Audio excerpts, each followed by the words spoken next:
Okay, game 29, let's see this game. Okay, standard stuff so far. Just developing. Okay. So he takes with the knight. And now this kind of becomes dangerous. So this knight is pinned and is attacked 3 times. Let's see. So the situation was that bad that king had to go here. That's incredible. Really bad opening. Okay. So now black was Starash and white was Frank Marshall. So black here is trying to open up the position because the king is in the center. See, attacking, obviously he has to take here, and now already this pawn structure is not good for white. Let's see, knight here because he wants to go here and here to attack this weak pawn. That is exactly what he does. And now castle. King is safe and now he can start attacking. King steps away from this pin, but black can actually now take this pawn, takes. So of course black wants to exchange queens because he's a pawn up, this pawn is weak, and an endgame would be probably really easily won. Okay, protecting this pawn and also attacking the bishop, decreasing the activity of this bishop. Okay, and now knights are becoming active. Bishop is also getting more active. Activate, of course, all of your pieces. And now the last piece, defending the knight. Knight attacks the queen. And now this knight is gonna go here to attack more stuff.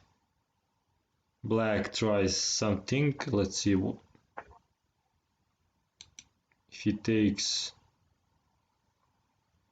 then he can play this move and then trap this knight, I guess. So that's why I first attacked the rook, and now rook cannot go here. That's why he comes back with the bishop, leaves the rook, of course, leaves rook, and now bishop b5,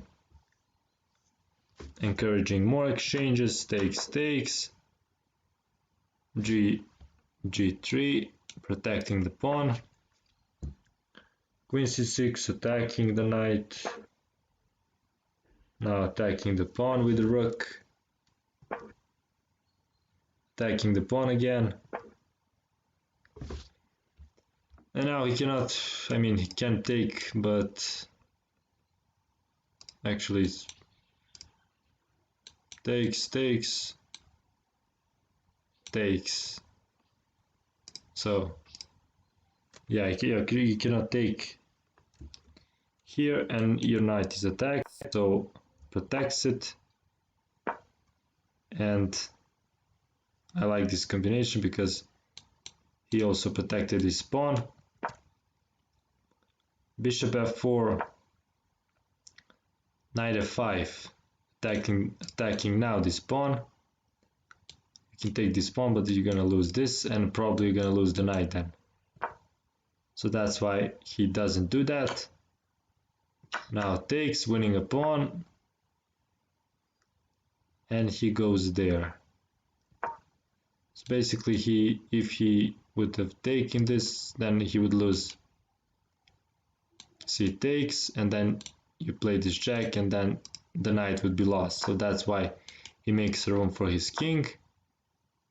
But black doesn't want to protect his pawn, he wants to open up the position. Of course, if he takes, we're gonna take this, and then it's gonna be over. So g5, queen pins the knight again. I don't know, protecting and maybe trying to give a drag this here, but this is also a nice move, threatening this jack. Okay, he gives a jack, he goes there, and this is kind of surprising move for me because I would just probably play that. Let's see what the engine says. So e5 is the best move, but rook g5 is also good. So e5, basically after e5, if he takes, we're gonna play rook d4, d3, and then attack the queen and the knight. So it's really nice move. He goes there, we take more pawns, he gives a check, and important, we don't take that pawn.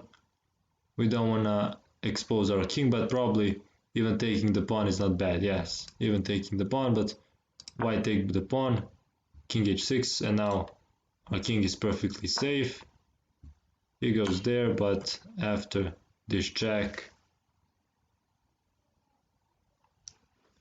basically what's gonna happen if he goes there, here we're gonna give a check, and if he goes here, we can play this move, and it's pretty much game over.